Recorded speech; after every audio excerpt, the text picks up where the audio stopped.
And we welcome you to the Overtime Podcast today, our second edition. Joining us here in studio once again, our co-hosts. We've got Brandon Spratt and Matt Harrington.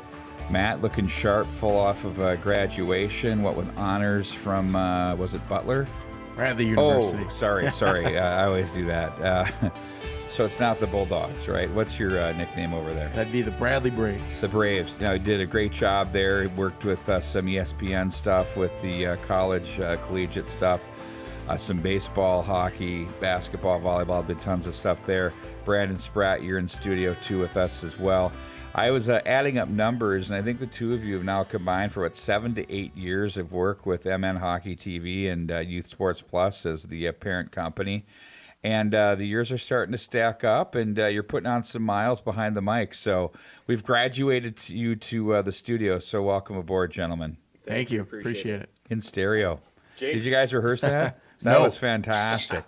Brandon, you just came off a really nice soccer affair at Edina with Cretin-Derham Hall, getting the mics going here for the fall, so the girls' side. So you'll be pretty much the voice of that. Yeah. Matt, you're going to be doing others. The two of you are going to do quite a few games this year for us, and we're looking very forward to that. We'll get into that a little bit later, but we've got a great guest list here today.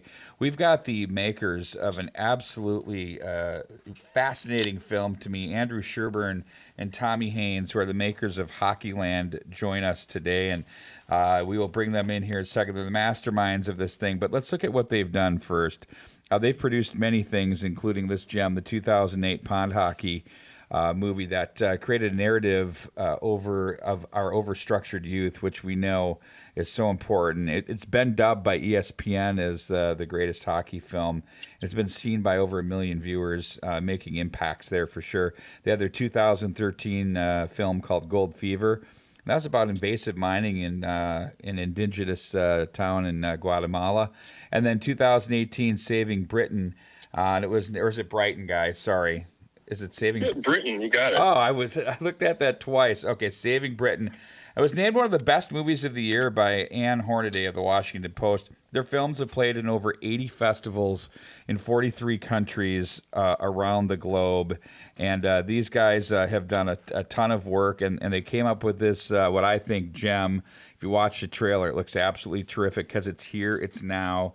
It's not in the past. It's not futuristic. It's about what's happening. It blends all of it together. So let's bring in Andrew Sherburne and Tommy Haines, guys. Good afternoon. Thanks for joining the program. Thanks, Pete. Yeah, great to be on.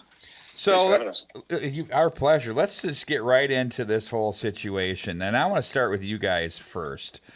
You've been doing a lot of work as a group, and, hockey is obviously a big part of what you've done. You've had some really good pieces of work that have come out of that.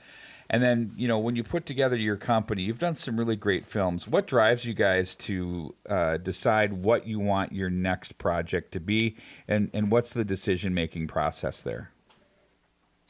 Oh, that's a great question, and one Andrew and I always struggle with. But I think it spawns from just a curiosity to a subject. I think with the Saving Britain film, which you mentioned, it was a guy that found this old collection of films just 30 miles south of us, and there was a curiosity for Andrew and I. I was like, what's this collection? Who's this guy that found it, and what's the story there? And that's kind of the impetus to these projects. The Hockeyland film, this is where I grew up playing hockey, and I hadn't been there for 30 years, and I knew that there were some stories up there that I wanted to tap into, and so that was the impetus there too, just the curiosity of what hockey was like in northern Minnesota right now. The name of your company is Northland Films, just for those of you that want to look up and find more information about them. And Andrew Sherburne and Tommy Haines here today to talk about their Hockeyland film. And if you were to look at what you wanted this story to be and what it became, was it what you thought it would be when you first started? And we'll get into the depth of that a little bit further. But how everything kind of becomes sort of a breathing thing when you do nonfiction. What kind of flexibility did you have to show on this one? Oh yeah, I think the start, the vision for it was, let's dig into the lives of these boys that are playing high school hockey, and what's the experience for them, and follow their path, their senior season, and just to see what happens and that trajectory. I think the thing that kind of took me, at least me, off guard was just the caring of the coaches for these players, almost like, secondary father figures, and then also the parents themselves. They're just involvement in all the hockey that goes on. And, I'm kind of glad this film happened later for us. We took a little hiatus from Minnesota hockey for a decade, but that allowed Andrew and I both. We have wives that work at the hospital down here and have families of our own. So it gave us that kind of fatherly perspective too, that I think was an important thing to have while making this film. Because these boys are 16, 17-year-olds, 18-year-olds that are just coming of age, and they're making mistakes. And we just want to make sure we're careful about how we presented, their lives. Very respectful for sure. And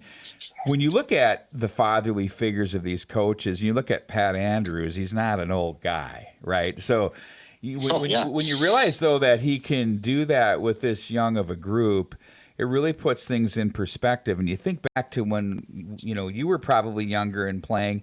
Did you think coaches were like that? Or did, having been gone for a while, does it seem like it's evolved a little more from a caring perspective? Yeah, for sure. Yeah, Wow. Go ahead, Andrew. Well, Pat's our age. We're the same age as Pat. He's actually a little bit younger. But Yeah. So we grew up in the same era that he did, and at least for me, I didn't play as much hockey. I was more of a football guy when I was in high school. But man, I mean, my coaches were kind of the old school, tough love sort of guys. There wasn't a whole lot of reflection on building character and mindfulness. It was we're going to teach you how to be tough, and that's what you got to be to win on the field. And I think while any of these sports require that, no matter what, require some level of toughness, I think people understand the complexities a lot more these days, and that you can be both tough and you can be conscientious and mindful and aware of your conduct, of your, how you're a teammate or a leader for your team. And so I see so much care in the way Pat approaches his team and coaching that I think is really amazing. To see how coaches, not just Pat, but so many coaches have evolved in the last, since I was there as a kid. Interesting points. And I think, you went from the face mask grabbing, what's wrong with you, son, to people that are probably a little more communicative and in tune with the player.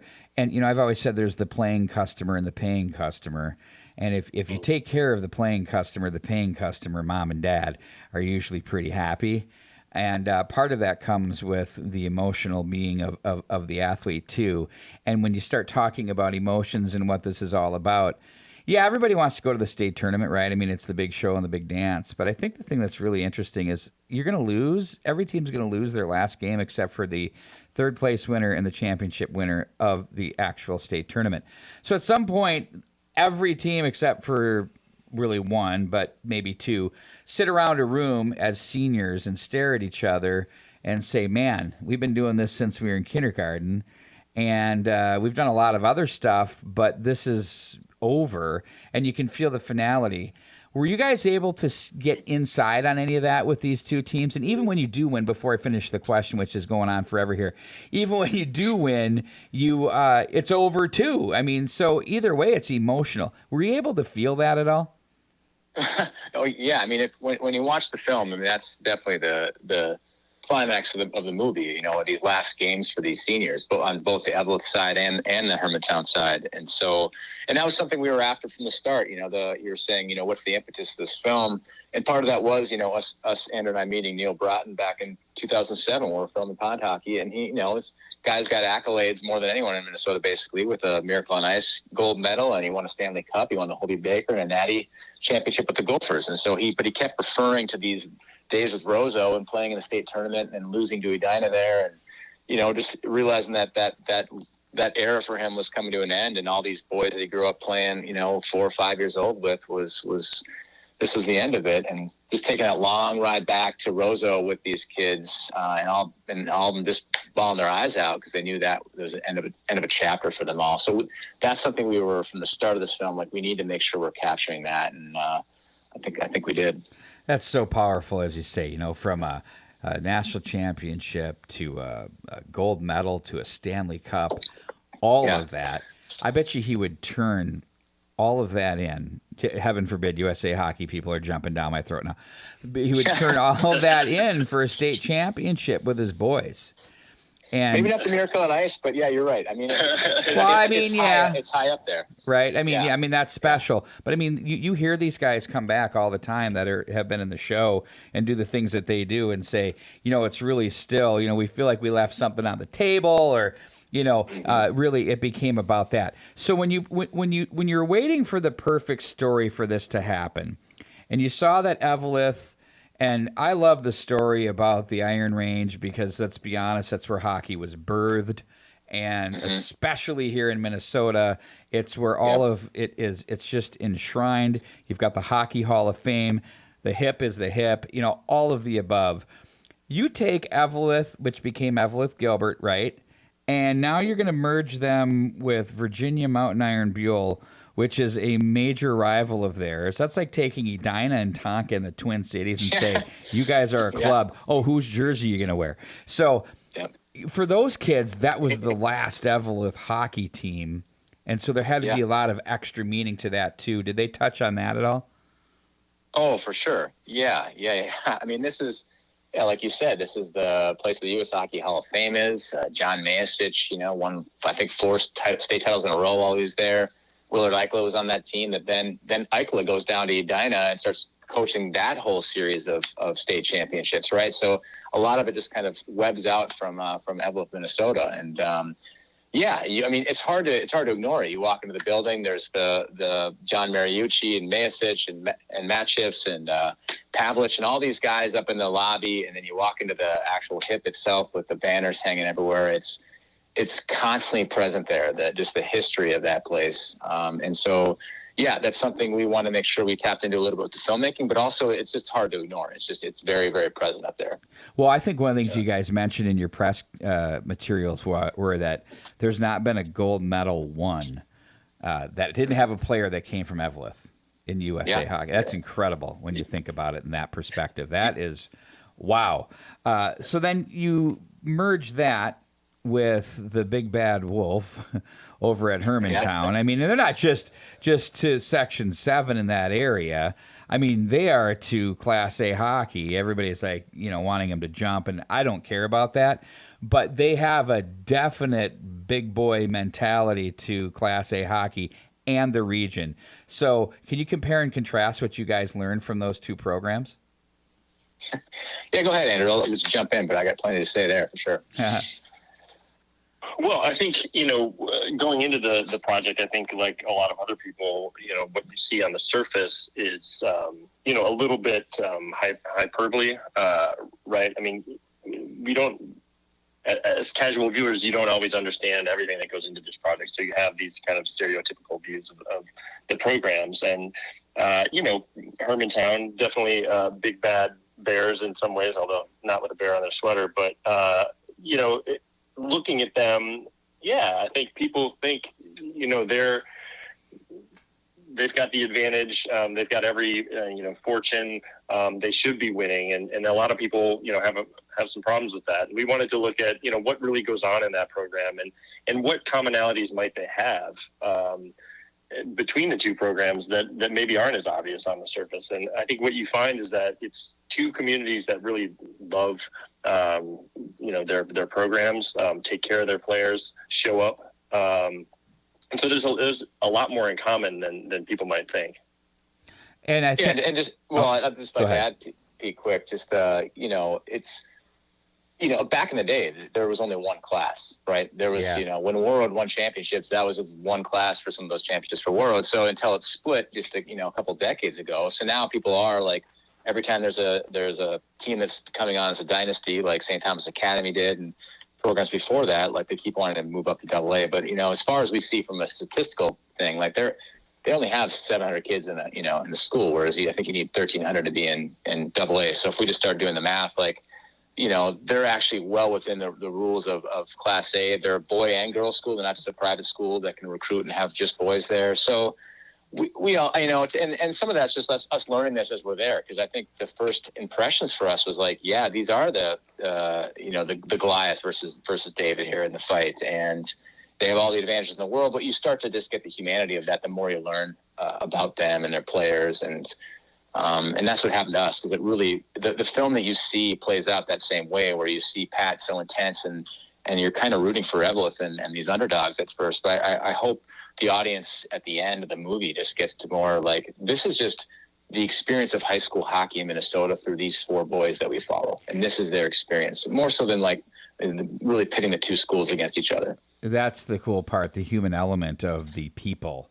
And it's less about the properties. You know, the one thing about Pat Andrews that I know that I really, truly enjoy is it's I love passion and intensity. And it's a well-placed intensity, but his passion and love of what he does and why, being an ex-Hawk, really matters. And he really is able to communicate that and carry that down into his program. And for those of you that didn't think that there'd be life after Bruce Plant, well, there clearly has been. And you know what? He's a protege. Yeah. And it's kind of, I think it's really cool that you can illustrate that. And one thing I throw by you guys that you might be surprised here, because I'm sure you hear the narrative all the time, the jump to AA thing. I quote this all the time from a pod I did last year with Tyler Palmasino, head coach of East Grand Forks. I said, what do you think? Should they jump? And he goes, no. We don't want them to go. We don't want anybody to go. We want Class A to be as good as it can be, and you know, we don't want totally to. Agree. I thought that was awesome, and I think that message needs to be heard more than the contrary of the others. I think that's a very good, true point. He goes, you know, we got to get better, and we got to find a way, and I love that. It's like stepping up. I couldn't agree more. I mean, when we were throwing the state tournament, those Class A games with Cathedral and Harrington going at it was just as packed in that arena in the X that the AA were. So you don't want to deplete the skill there. Exactly. I mean, you definitely don't want to have like just teams winning it 6-7 years in a row, of course, and all that. Yes, but I love the fact that Class A has gotten so good that you can have, you know, Matamidi and Warroad and all these really top level Class A schools, and then people are going to want to watch that when they come down. So yeah, hopefully that tradition keeps going. Absolutely. So let's get into the nuts and bolts of your movie. Now it's premiering or debuting on the 9th of September, correct? Correct. And you have it in theaters? Plus theaters. 50? Yeah. All over Minnesota, 50 theaters, and then we go nationwide the 16th and over 120 theaters. So it's going to be a big deal in Minnesota. We wanted to make sure we did it in Minnesota first. We talked to the distributor about that, like, hey, this is a film for Minnesotans first and foremost, so let's do the release there. So that's the plan. So if in your community, what's the best way to find it? Should they just Google Hockeyland, the movie, and then go to hockeylandmovie.com. We've got a list of theaters in Minnesota. We're trying to keep adding them every day. So, it keeps expanding, which is great. It's great to see that there is interest outside of the state of Minnesota as well. I mean, we've been very surprised at how excited theaters in Michigan and Pennsylvania are to add the film. But you'll see a whole list there of the venues where the film is going to be playing. That's great. Well, we're happy to help in any way, too. So we'll put some art up on our website on the mnhockey.tv, and then we'll link to wherever you want that to go. We can take that off the air and make sure we have that going in the appropriate spots to keep that going. And I think it's absolutely exciting. I can't wait to see this. I am going to be waltzing into a movie theater near me to see it, absolutely. And I'm going to bring these 2 dudes across the table with me, too, and we'll be breaking it down. It's going to be a lot of fun. I can't wait to see this. Well, you guys know high school hockey, right? And this should be right up your alley, and it's a world you know well. And, we're just really, really excited to get this thing out there. It's a film, like we said earlier, that we've just been wanting to do for over a decade. So it's exciting to finally get it out into the public. That's awesome, guys. Thanks for taking the time out to promo the film. I know you're busy. We will make sure we get this to everybody we know. We'll put it in our newsletter to 20,000 people as well. And awesome. we'll just keep pushing it for you. And it's great to watch you guys just roll and succeed like you have. I mean, you were just you start it, bang, you do it, and look at all the success you've had. Good things follow good people. So thanks for everything that you do, guys. It's great stuff. No, and appreciate your work with high school hockey, Pete. Keep it up. Yeah, really. Thank you. I think we were shooting on tiny little cameras side by side. back in 2005 or whenever we met each other. So back in the day with mini DV tape, right? Exactly. Pretty crazy. That's exactly right. Pretty out of control. So now you're probably you guys are probably using all the heavyweight gear, aren't you? It's too heavy. We're getting too old for it. Yeah. Yep. Yeah, exactly. Bad backs and all that. When you got families, you got to, pretty soon you'll be chasing them around too, right? So, Yeah, that's right. all right, guys. Well, thanks a lot. You take care, and we will be checking in with Loren Nelson when we take a quick time out. Thanks, guys. Man needs meat. Young'uns especially need meat, but you can't send nippers to school with a T-bone in their pocket. So arm them with Jack Link's beef sticks. It's a tasty protein treat that says, grow, you good thing. Plus, it's gluten and MSG free, which should please just about every mom, except the vegetarians. So if you're fed up with seeing mice bites out of their packed lunch, get the beef stick out. Jack Link's, feed your wild side. And we welcome you back to the Overtime Podcast, along with Matt Harrington and Brandon Spratt. I'm Pete Waggoner. We've got a crew full of people.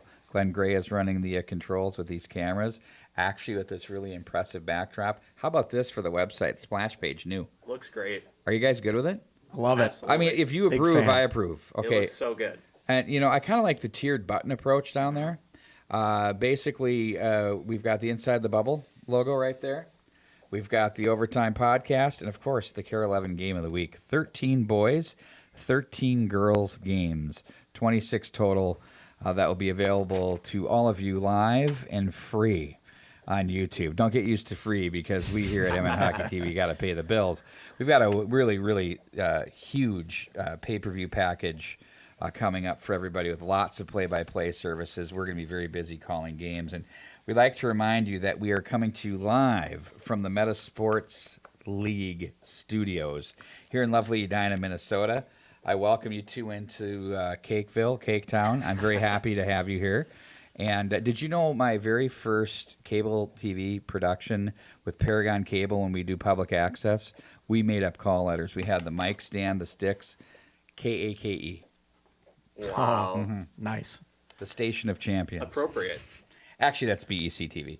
Well, without further ado, we need to bring in our guy, Loren Nelson, who's the hockey guru from Legacy.Hockey. You can check it out there, Legacy.Hockey. There's no .com. That's it. Right, Loren? That's probably something you repeat over and over. Thanks for joining us here today. Yeah, when I say .hockey, I say the hockey is the calm. Yeah, I know. And then they say, no, wait, what? Kind of like mnhockey.tv. Oh, right? yeah, and they always go .tv.com. So I'll have to tell them that the .tv is the .com. And then let's see if that works. You two have dealt with that out on the road, haven't you? Oh, definitely. Yeah, kids, they come up to you. That's hilarious. So anyway, Loren's got some great stuff going there. He is the official website for the Minnesota High School Boys Coaches Association, meaning the hub's still around. Good. That's great. It was really awesome and served its purpose, still does. But Loren is the place to go where all of the teams are officially providing rosters, data, information. It goes to him, and he's the one that manages it. So he's partnered with the Coaches Association, as are we, meaning we're together as a trifecta, and we're very happy to be able to provide that. So, Loren, we got a year that's coming up, and, the changes keep coming. I guess the most recent one is, it's not a below radar, but it's the timing that Eric Vetch leaves Hopkins and is now heading to the Lightning of Northern Lakes as the head coach there. Yeah, that's kind of a surprise. I don't know if Eric has ties up there or, I guess family or a cabin or what. Maybe, do you know, Pete? Yeah, I think he's got a cabin now. I think what happened there was it was just a matter of, from a teaching perspective for him, he was teaching at Breakaway Academy at the elementary level. And you can, if you don't have your master's, you can only make so much as a teacher. He at this stage, and I know he wouldn't mind me saying that, he's able to go to Northern Lakes. He's going to do some form of teaching. I don't know what it looks like, but he's inheriting a really good hockey program. I believe, what did they finish in the Bantam State tournament? It was pretty darn high. I think they were second last year. Yeah, they lost to East Grand Forks. Yep. So they're right there. They've got some players that have transferred from Brainerd, so He's got a nice little squad in the Section 6A there that he's walking into. So it was too good to pass up. His kids just took his son to college. So if they were going to make a move, now is the time. So that's what happened there. But that opens up the Hopkins job. So he was there for 2 years, and we'll see what that yields for that. But in terms of other things, Loren, we turn our attentions to, I think one of the big storylines that you are intrigued with is, we talked a lot about Hermantown in our first segment with the Hockeyland film. But does Hermantown War Road, do they square again in the final? I mean, all eyes are pointing that way, but there could be some flies in the ointment too. Yeah, I mean, you hate to say it's preordained, right? Because Matamidi should be very good. I think East Grand Forks could certainly throw a wrench into that plan, and other teams too. But I think, man, that was a fantastic final last year, and if everyone comes back, which is probably a theme of this discussion too, then it would be a whale of a game. It would be one to not miss, absolutely. And I'm not sure if you'd say it would be a clash of styles, but they play a little bit of a different game, and I think it would be interesting to see how that would match up. Now, the interesting thing that we've spoken of in the past is the goaltending situation at Matamidi. I've always wondered if there'd be life after Bendardis, and you seem to think so, don't you? Well, I've just heard that they have some good options. I don't know names or pedigrees or anything like that, but that's a program that's pretty big youth program. I think, don't they play AA at the youth level? The high school's right on the cusp of AA. And, they just turn out a lot of really good players. So I would be pretty surprised if they didn't have a very serviceable goaltender waiting in the wings. Joe Dietzick in Minneapolis had a really great story last year. It was enjoyable to follow that. Do you think they have more in the tank for this year? Where do they fit into the mix? They lost off a lot. Their goalies, so they have to find a goalie, right? I've heard Drew Pitts is heading elsewhere, a fantastic defenseman. Yeah. So they've got some good pieces, but, I just feel like in that section, boy, you really got to be on point. And I don't know if they can repeat kind of that magic from last year, not with Orno having a very good team, it appears, and Delano is always good, and we can go right down. I know you like Southwest Christian, Providence Academy is very good, and we can just keep talking about all the teams in that section. So we'll see. I just feel like, again, I don't know who they have coming up or who may have transferred in or out or whatever, but it's a tough section, and recapturing that magic could be tricky for those guys. So it'd be fun to watch, see where that evolves from, what's there, what's made of it. And Joe Dietzick has been a great leader for the program there, and he's grabbed that and run with it. I think if you're to pick a Class A section or even AA to follow, as you mentioned, the depth of that thing, I mean, you're going to have 3 6s, 4 5s, maybe even 2 7 matchups where you don't want to miss that. And that would definitely be worth checking out for sure.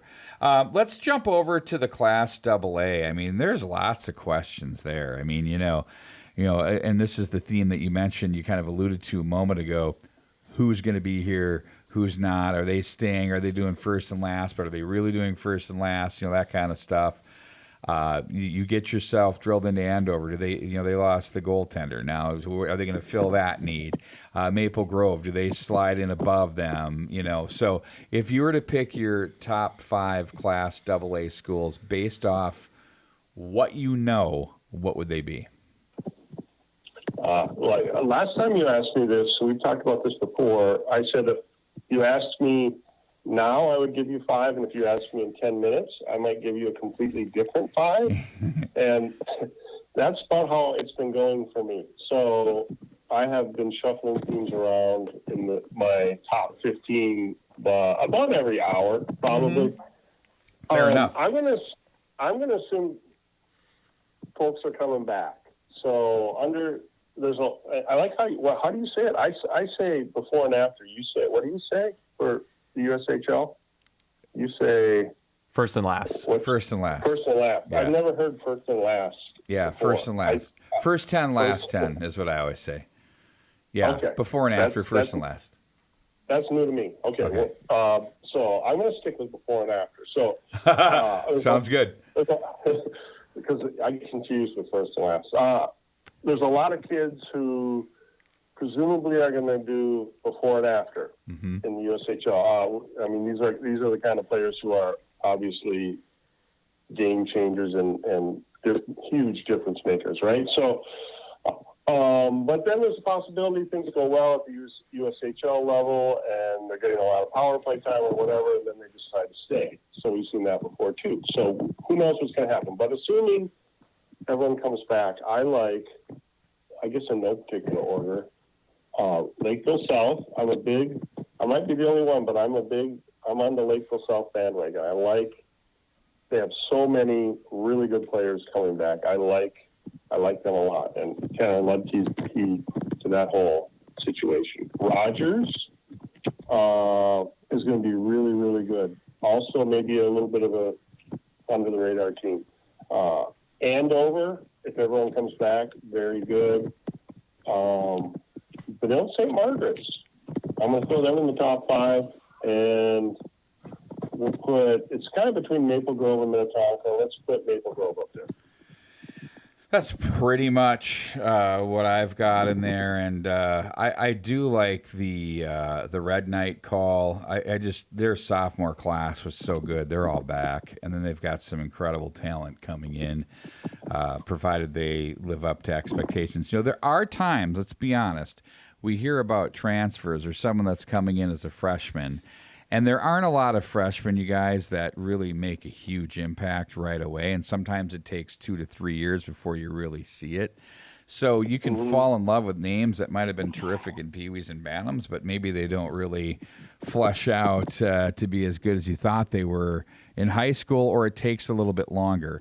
So we saw the real deal with those guys with what they had, and if anything has any ability to help them grow, that's great. A team that I always think always flies under the radar, well, not really under the radar, but out of the top 5, but is highly respected, and nobody's ever surprised that they're in and around a semifinal Friday, is the Hill Murray Pioneers.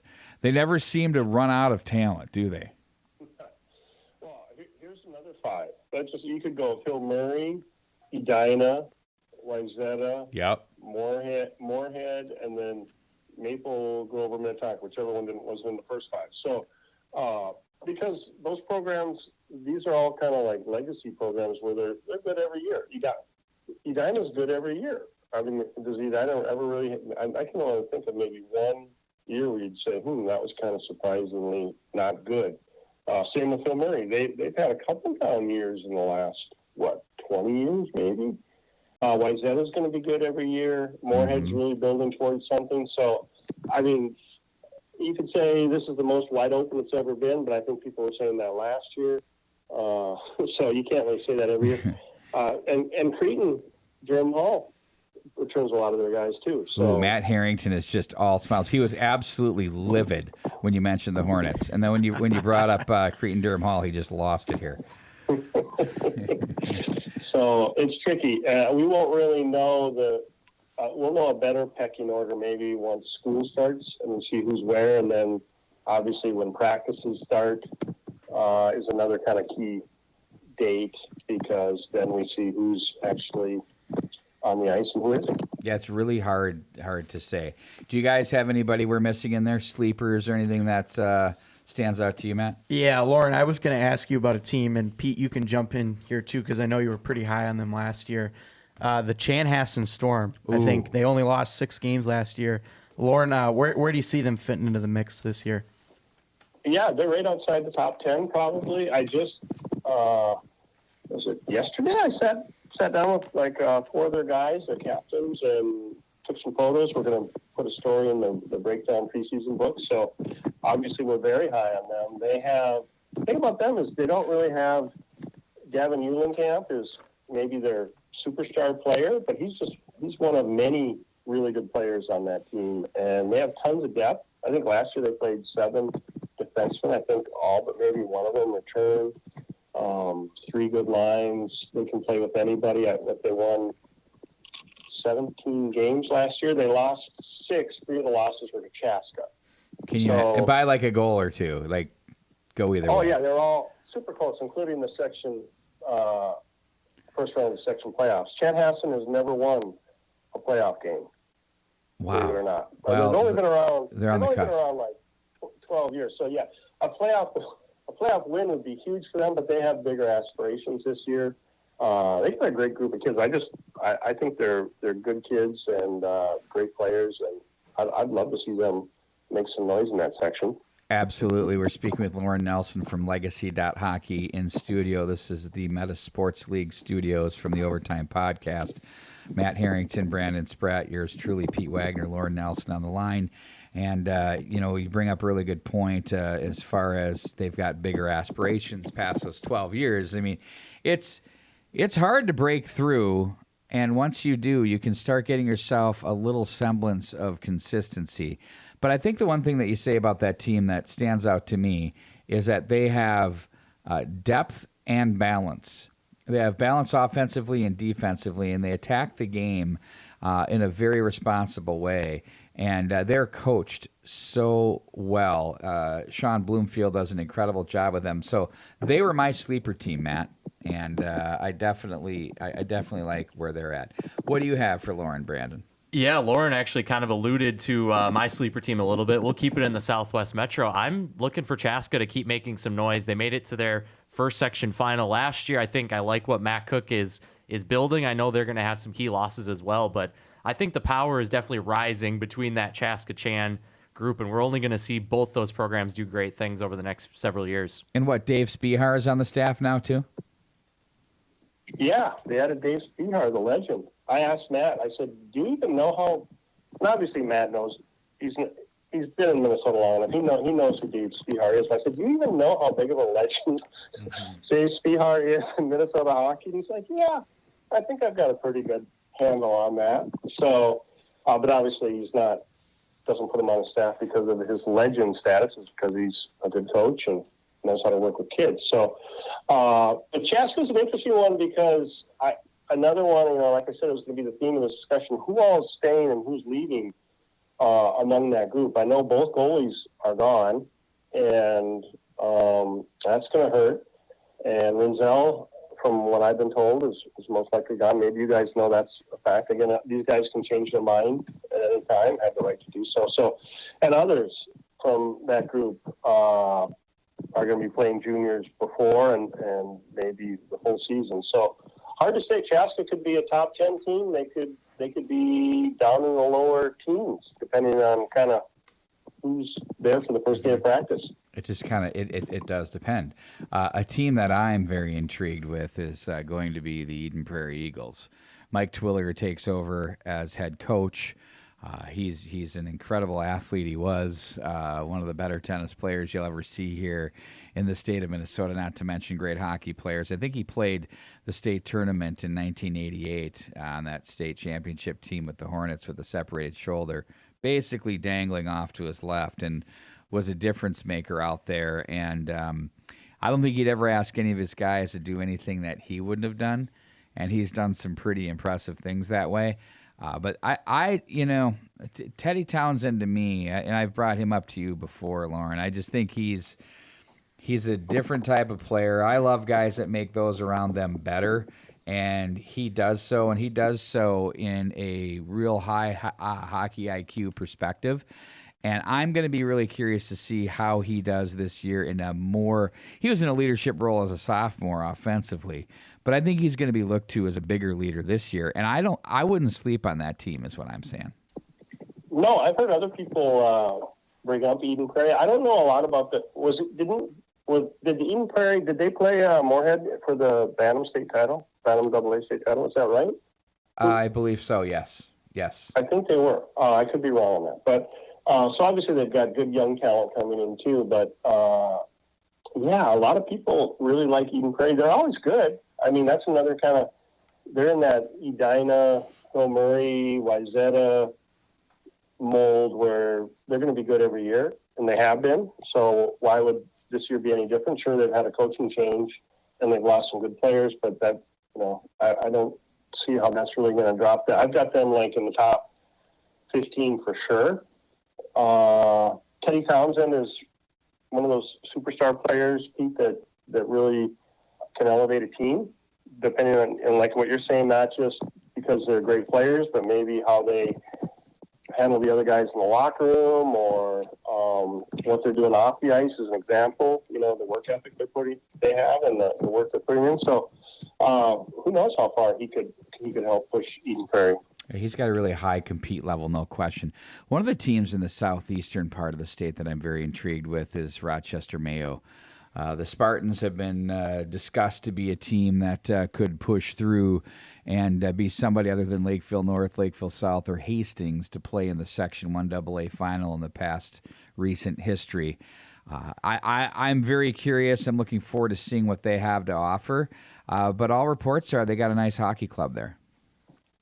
Yeah, I was kind of looking at their roster and seeing who they have back and who's gone. Well, at least based on last year's statistics and roster, and it looks like they returned like 2 of their top 3 scorers. I don't know what they have for a goalie. People like that team. You're not the only one who said keep an eye on Mayo. So I want to dig in a little deeper on those guys and just see maybe who they have and who they lost. But it'd be fun to see somebody. Hastings kind of came in and broke up that north-south preordained showdown that seems to happen every year in Section 1. It'd be kind of fun, wouldn't it, to see Mayo in a section final? Oh, I think it would be amazing. It takes us back to the glory days of the 70s and 80s. I think the last time they were there was when Sean Podine was patrolling.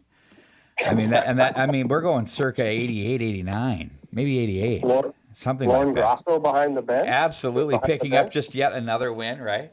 As we're only got 700. Yeah, is he one, or I know they were going back and forth at Albert Lee. So Roy Nystrom from Albert Lee has 705 wins. Loren Grosso has 707. Wow. So he's 2 ahead of his, and those guys are good buddies. And by the way, Mike Randolph is in the 670 range. He's reeling him in. So he's going to get there. Can you most believe? likely. If Mike Randolph just seems like he's the Energizer Bunny, he just kind of keeps on going, and they just keep on winning. I'll be curious to see what he does. Right. His team's going to be really young this year, but they're going to be in position. And they're going to be disciplined, and they're not going to take crazy penalties. And I think they're going to be definitely a team to be reckoned with. They'll play different than what we've seen the Cadets play over the past 15, 20 years. I think that'll be a huge difference. Let's just cycle into now, and then you two can get engaged with this too. Mr. Hockey candidates. Loren, give me your top 5. Oh, okay. Well, let me see who I have here. I've got a list. Well, off the top of my head, I would think, now, again, you got to put the caveat there. Are they going to come back or not? But Zam Plant, pretty good player. Tanner Ludke, Lakeville South, good player. They got Sam Rinaldo from Rogers, I like. Really good player. Tim Brink or Landon Gunderson from Maple Grove. Either one. I don't know if I can do 2 for 1. Sure, go ahead. Go ahead. I'm gonna try to sneak that past you. 1A and B. You're good. There's several teams where there's like 2 guys who might be competing with each other for Mr. Hockey. What about Jimmy Clark at Edina? He'd be right in the mix too as well. Absolutely. For sure. One more. Jason Shagabe at Warwick. There you go. Yeah, you know what? You stole that one from Brandon. Sure did. Oh, wait. Can I do 2 more? You said 5. Yeah, go ahead, because you had package deals, so you're good. Go ahead. Yeah, well, I got one more package deal. Gavin Thorson and Caden Casey at Andover. Absolutely. I love those guys too. Well, and that's what There's a puts lot them of- right in the mix. But when you say that, there's so, like you're just going to say, there's so many players. There's a lot of options out there, and that's really good for the game. Do you guys have anybody else to add to the mix? I think we covered most of the bases. Sam Rinaldo was going to be somebody that I was thinking could be a finalist for sure, but I think we got a good chunk there. That's great. How about you? Well, I did mention every good player in the state. He did, yeah. Yeah, That's why we much. just went to the source, so just let you do it. I think I got one, and again, I'm not super well versed on the are they coming back, are they not discussion, but Jackson Panzer from East Grand Forks, I would throw in there. Yeah, I would. Yeah, for sure. If he's coming back, I'm kind of thinking I didn't mention him just because I'm kind of thinking he could be gone. Same with Rinzel at Chaska. I mean, obviously we'd be talking about him, but I haven't talked to Matt lately, but all signs kind of indicate he's going to be playing in the USHL. How about the biggest story of the year, Loren? What are you thinking? What's going to be the not shocking, but what's going to be the underlying theme of the year, do you think? That's a good question. It's an easy one to say, but parity, maybe? Right. I mean, remember last year where there was like a lot of people, everyone has their own rankings, right? So there's a new number one for a lot of people every week, right? It's one week it's Cretan, 1 week it's Andover, 1 week it's, pick your favorite team and they're number one. It could be like that again this year. When I put my rankings out, I'm a little reluctant to just drop someone out of number one if they lose a game, because no one's going to go undefeated. I don't think that'd be a great story. Somebody went undefeated. So I don't tend to move teams around as much, but last year there was a whole bunch of teams that were number one for a while in a lot of rankings, and that could be a story again this year. I think the other one is I'm just always watching Class A. I think I'm writing about some Class A teams now and some Class A sections, and it's interesting. This is just an example, but like Section 1A, and this is like it's like this in a lot of sections. There's 4 or 5 teams that could win that section: Northfield, New Prague, Rochester Lords, Albert Lee, and heck, even La Crescent has a pretty good squad. So I think the rise of I keep calling it the rise of Class A, and I think it's getting better and better, and these teams are becoming more and more. You don't always see it in the quarterfinals at the state tournament, but outside of that, these teams are becoming more and more competitive with each other. And granted, you've got the Hermantowns and the Warroads that are maybe a step above, or could be this year again. But I just love the how these teams are getting better and better, and the fans are responding. If you look at the attendance at the state tournament, the quarterfinals and especially the semifinals they're opening that upper bowl at the X, and they're getting upwards of 10,000 people for those games. So that just again shows the quality of Class A and how it's growing. It really does, and you touch on some great points there, especially in the quarterfinal rounds. What I've noticed maybe in the past, 4 to 5 years, gone are the days of like 06, 07, where, you had Breck, St. Thomas. You had 4 teams that were just, you could really just like toss the other teams aside. There might be one in there but every game was like 9-1, 10-2, and it was just painful to watch. We've had a lot more contested games, generally speaking. There's been your odd numbers. Generally speaking, over the past 4 or 5 years in the Class A, which speaks directly to your point, which I think is wonderful, because it's not just the depth from a handful of teams, but now we're talking about 8 sections in statewide, which is really awesome for the game.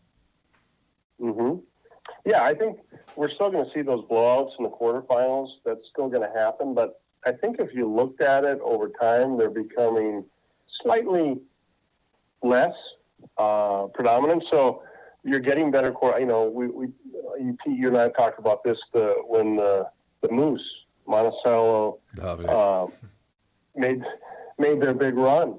That was so much fun watching them go all the way to the championship game. And that could happen at any time again with a team that you don't really expect to be there. All of a sudden is playing in the championship game. Greenway made a run. Special. Yeah, those are fun to watch. Hibbing a few years back with Johnson, how good he was. They were pushing. Yes. And it was somebody not named Hermantown that year, and it was like, wow, this is really, really special, So you've got some great teams to follow in the Class A, which I think is going to be wonderful. Final question for you before we have to let you bounce: do you update your incredible book, Tourney Time, or is that going to be like a volume 2? What are you doing with the current tourneys that have followed the release of your book? This is a fantastic question, Pete. I love it because we are just working that out. Our publisher is the Minnesota Historical Society Press. We basically run out of the first press run of books. Sold them all. Wow. Yeah. That's so unbelievable. Instead of just, that's great. It surprised them. David Levesque, my co-author, and I were not surprised because we've been on the streets hustling and selling a lot of these ourselves. Really have, yeah. But anyway, so instead of just doing another printing run with the same information, why not, as you're saying, add in the most recent 4 tournaments? And that'll be 4 after this most current one. So we're going to add, I can't remember how many pages we're going to add to the book, but we're going to obviously write about the most recent champions and probably in AA for sure, and a couple single A. David and I haven't figured out exactly what the content is going to be. And then we'll obviously get in the most recent tournament here when it ends, give that all to the Minnesota Historical Society. They're going to republish the book, and we'll have basically kind of a somewhat new product to sell. I'm in. I'm in. Yeah. So we'll make sure on our websites and on our podcasts that we get that out. Hopefully, is the plan to have it done by the start of the state tournament again? Well, we'll have everything done right after this next state tournament. Okay. And then it's up to the Historical Society to, that's a slow process to get everything into the book, get it published and all that. So maybe the idea would be to have it ready for not this next state tournament, but the one after that. Okay, got it. Okay. Yeah. Well, so everybody buckle up, get ready. You've got more reading. And I know there's a lot, you're going to get repeat sales. That's brilliant, actually. I don't know if you guys backed into that. Sounds like you kind of did. But I think that's absolutely a wonderful situation for you guys. And it's incredible content for us all to have. I look at it still regularly. It's great. If I'm ever sitting around on the deck, I'll pull it out and go, oh, let's check out 1956. Boom. It's pretty cool. So, Loren, have yourself a great weekend. Thanks for joining us. He is Legacy.Hockey, the official spot to get all of your high school hockey information. It's the place to go with the guy who's the owner and executive editor of that great publication. Enjoy your weekend, buddy. Thanks for joining us. Thanks, Pete. Appreciate it. Thank you, Loren. We're going to come back with a little bit more. We're going to wrap it up with Brandon Spratt and Matt Harrington right after this on the Overtime Podcast.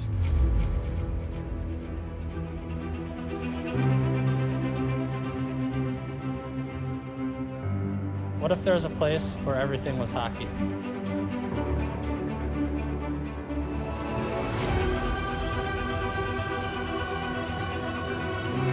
Oh, I hate to skate. Here comes Steves and on goal all alone. In Minnesota, there is. Scores! Welcome back to our studios here in lovely Edina, Minnesota. We're in the Meta Sports League studio right here, along with Brandon Spratt and Matt Harrington. I'm Pete Waggoner, as we are going to put a wrap on today's show. We'd like to also remind you that MetaButtes is a hockey-themed NFT project from the MetaButtes, or the Meta Sports League. I always say that. Check them out at metabuttes.io. That's the hockey product. And really excited to see this grow throughout the season.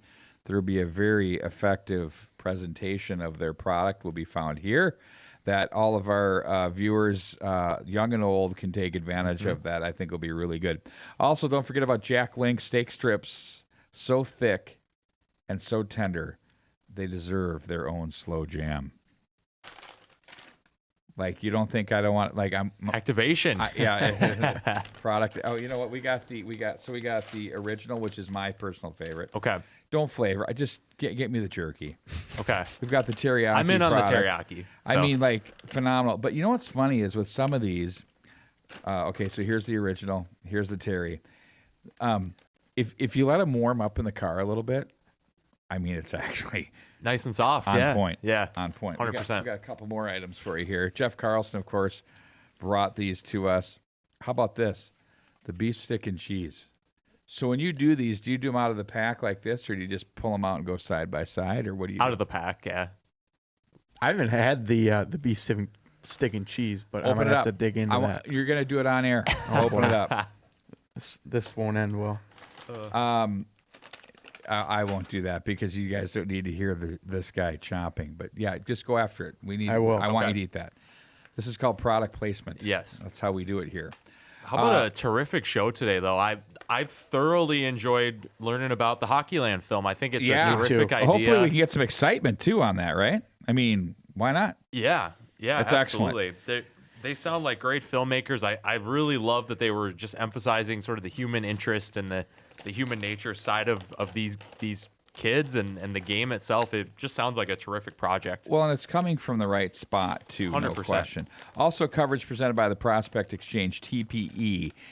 Evaluate, share, and advance. And let's be honest. Name a spot where you can get live streaming, podcasts, news, information, content, and then you have the ability to have every one of your shifts that have been cut for you that you can use from a recruitment perspective. How is it, Brandon? It's really good. I'm struggling. My sweaty hands are struggling to open this over here. Might need a little assistance from the Pete Waggoner over here. This is really tender. Or Brandon can help. This is so tender right here. It's so sweaty. He can't. Oh my gosh. I've never. Oh, he's got it. We're getting there. He's working it. Yep. Appreciate it. I'll take that one. You want that one, Waze? Yeah, I'll take whichever one. Thank you. Todd Geisler stepping up huge for us. Appreciate Thanks, Todd. Okay, Appreciate guys. it. Also, St. Louis Park Nutrition. They're at SLP_nutrition or SLP Nutrition _ is, of course, Instagram, and just SLP Nutrition at Facebook. So, guys, you were pleased with the show. Were there anything that stands out for you coming into this high school season that's shocking to you? Not shocking, but to me, it's the potential. I don't like to dwell on who's here, who's not here. I think for me personally, whenever you have a season where you don't have a particular favorite, I think that makes things more interesting. And he talked about the parity, the teams that we're going to see. Yeah, we're going to see our Edina, Eden Prairie, Minnetonka, those teams be pretty good every year just about. But I think when you have teams like Rogers, Chanhassen, teams that you don't typically see in your top tens, I think that makes it a lot more fun. So it'll be interesting to see how it all plays Well, out. we saw a lot of Chanhassen doing their games last year, right? I think all of us are very, very comfortable with them being in the mix. Yeah. I don't think they're going to be apologetic to be among the upper echelon. I think that's very real with them. So I think that's going to be good. How about just the number of games we're going to be doing for play-by-play? Have you guys really put your hands around what's happening? Like, do you even know? It's a lot. But I think that's what makes the product so special. Mm-hmm. What makes it come to life? Yep, exactly. Is it bad that I've never done this before? Well, really, I mean, I would have been fired in school at Brown Institute for Broadcasting for this. They like fire you if you did something illegal on the air, like eating. But you know what? We got to sell, so this is really good. We're not on the air; it's a podcast. Jack Links. feed your wild side. Yeah, we're feeding it. We've There- got the beef there stick it and is. cheese. It's really good, Jeff. Thanks. You don't know how hungry we were. He's like, okay, guys, you can put him down now. That's not happening anytime soon. Well, guys, yeah, it's going to be a great year, and next year we're going to go through next week we're going to go through our list of who we're doing games for, and then we'll kind of break into their schedules and talk a little bit about that. I'll have some more guests. We'll never be short of those. We'll probably lean into the Twins and their failures. They'll probably be 8 out by the end of next week. So maybe we can hit on girls' top 10s as well and into next week. You know what? Let's do that. So we'll get into the girls' top 10s next week.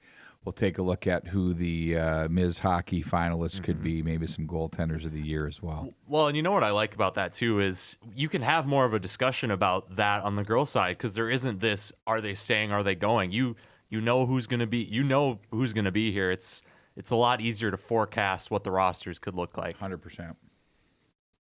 I'd agree with that. With Brandon, I didn't really have much to add there. But I just needed you to cover for me while I swallowed that last bite. That's You're all. good. I mean, I didn't need you, but I needed you.